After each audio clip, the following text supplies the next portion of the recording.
문이 막힙니다. 하나님의 뜻은 마게도냐, 헬라 지역, 그리스 지역 쪽으로 그 마게도냐로 가야 되는 응답을 받고 배를 타고 마게도냐로 건너가게 됩니다.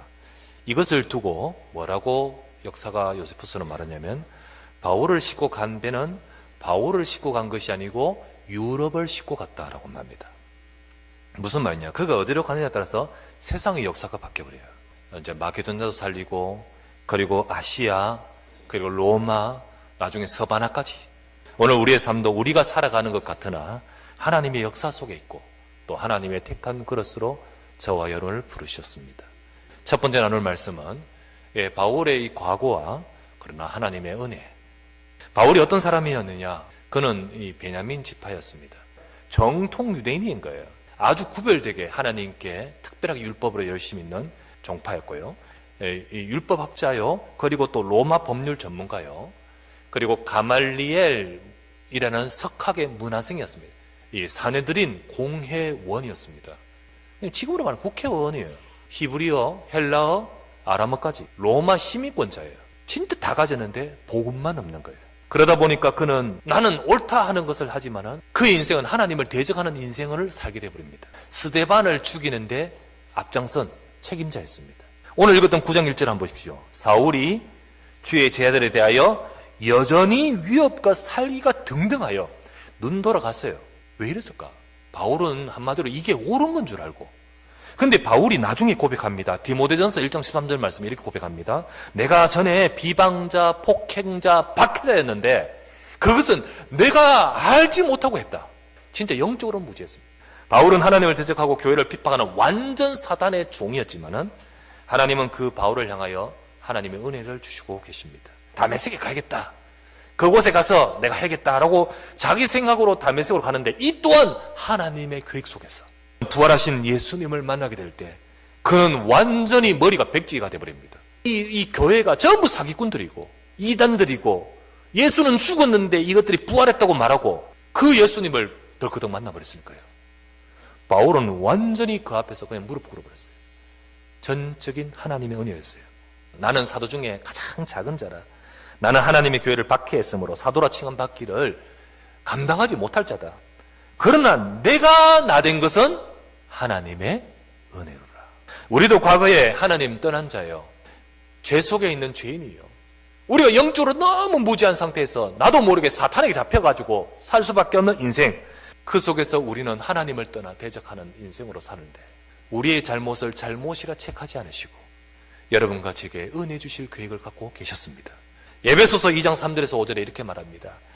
전에는 우리도 다 그 가운데서 우리 육체의 욕심을 따라 지내며 육체와 마음에 원하는 것을 하여 다른 이들과 같이 본질상 진노의 자녀이었더니 긍휼이 풍성하신 하나님이 우리를 사랑하신 그 큰 사랑을 인하여 허물로 죽은 우리를 그리스도와 함께 살리셨고 너희는 은혜로 구원을 받은 것이라. 그때 그리스도를 만난 인생의 변화입니다. 바울의 변화는 개인의 인생에도 놀라운 변화지만은 이 바울을 통하여 하나님이 하시는 그 시대와 역사에 엄청난 영향을 끼칩니다. 여러분 한번 예를 들면 김정은 위원장이 하노이 회담 갔다가 나 안 돌아갈래.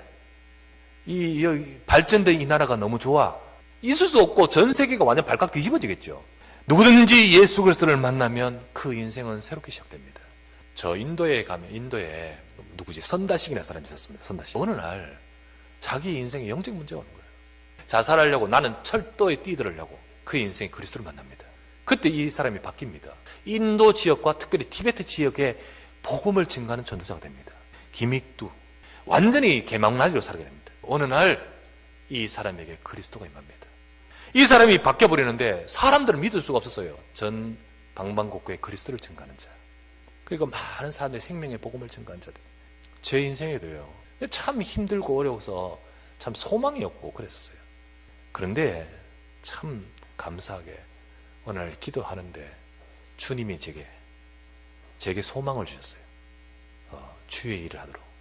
제게 딱 오시는데 그때 제게는 딱 그 약을 잡고 하나님이 그때부터 저를 이끌어 가시는데 아무 비경 없고 아무 할 수 있는 방법이 없는데 정확하게 그때마다 인도하시는 거예요. 하나님이 보내겠다 하신 창세기 3장 15절에 오시겠다 하신 여자의 후손 그리스도이십니다. 인간이 갖고 있는 근본된 문제 세 가지 저주, 우리 인간은 누구나 다 전부 다 죄인이요, 사탄에게 잡혀있고, 그리고 하나님을 떠나 지옥 갈 수밖에 없는 이 인간의 문제, 이 문제에서 벗어날 수 없고 발버둥을 쳐도 능력이 있어도 힘이 있어도 어떤 자도 해결할 수 없습니다. 여러분, 이것 때문에 우리의 삶의 모든 문제가 시작돼요. 왜 고통이 온지 아십니까? 왜 정신 문제가 오고, 왜 내 삶에 재앙이 오고, 우리의 삶에 많은 고통과 문제들이 옵니까? 왜 사람은 죽어서 지옥 갈 수밖에 없어요?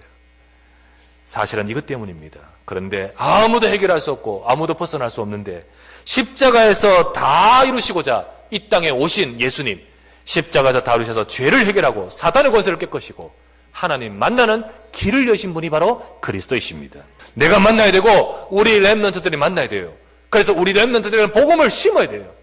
그리스도가 증거돼야 돼요. 우리 주일 전도 캠프 나가지 않습니까? 주일 전도 캠프 나갈 때 우리 예준이, 그리고 유현이, 그리고 뭐 또 한 명, 뭐 6살, 5살, 4살 뭐 이런 애들이 이제 엄마가 자 우리 캠프 갔다 올 테니까 넌 교회에 있으라 하라고 하니까 아니라는 거죠.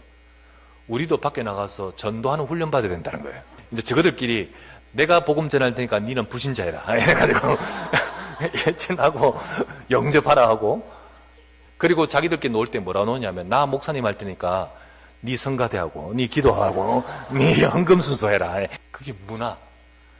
참 어떻게 보면 이게 그냥 자연스럽게 들어가는 거겠죠. 세 번째, 그래서 그리스도를 만난 자는 하나님의 계획이 있습니다.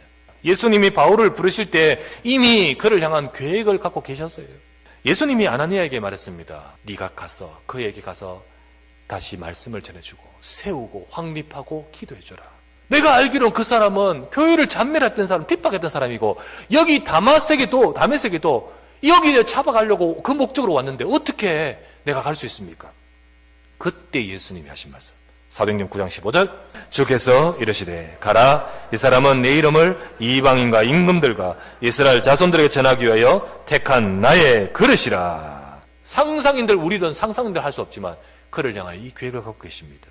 여러분, 하나님은 성도를 부르실 때부터 우리 각자를 향한 하나님의 깊은 숨은 계획을 갖고 계십니다. 그래서 우리는 이것을 볼 수 있어야 됩니다. 나를 향한 하나님의 천명, 그리고 나를 부르신 소명과 사명을 찾게 될 때 우리의 삶은 내가 하는 인생이 아닌 하나님의 계획을 이루는 인생으로 그 모든 악조건과 문제도 응답으로 되어져 갈 것입니다. 예수께서 대답하시되 이 사람이나 그 부모의 죄로 인한 것이 아니라 그에게서 하나님이 하시는 일을 나타내고자 하심이라. 그래서 우리는 지금의 나 자신을 보고 여러분 실망하지 마시고 하나님이 하시는 여정 속에 있음을 기억하십시오. 저는 특별히 인간관계 속에서 참 어려운 문제가 있을 때가 있었습니다. 참 신기한 것은 이게 하나님께서 주셨다는 것을 나중에 알게 되었습니다.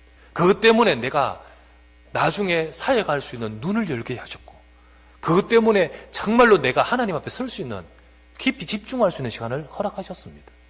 그래서 여러분, 지금에 있는 모든 것들도 하나님이 우리를 향하신 선하신 계획을 이루시는 줄 믿으시기 바랍니다. 나의 옛틀에 묶여있지 말고, 그리고 새 틀은 갖춰야 됩니다. 옛틀을 깨라라고 우리가 원단 메시지 받을 때 본문이 뭐였습니까? 고린도서 5장 17절. 누구든지 그리스도 안에 있으면 새로운 피조물이라. 새 틀을 갖추어야 된다는 본문은 무엇이었죠? 사도행전 9장 15절입니다. 여러분과 제 인생을 두고 내가 서시기 위해서 나의 택한 그릇으로, 그 그릇으로 응답하기 위해서 우리는 새 틀을 갖춰가면 되는 것입니다. 하나님은 237 나라 살릴 그릇으로 저와 여러분을 부르셨습니다. 그 계획이 반드시 내 속에 있고 그 속에서 우리를 이끄시기 때문에 연약하거나 낙심하거나 실망하지 마시고 오늘도 언약을 붙드는 시간 되시기를 바랍니다.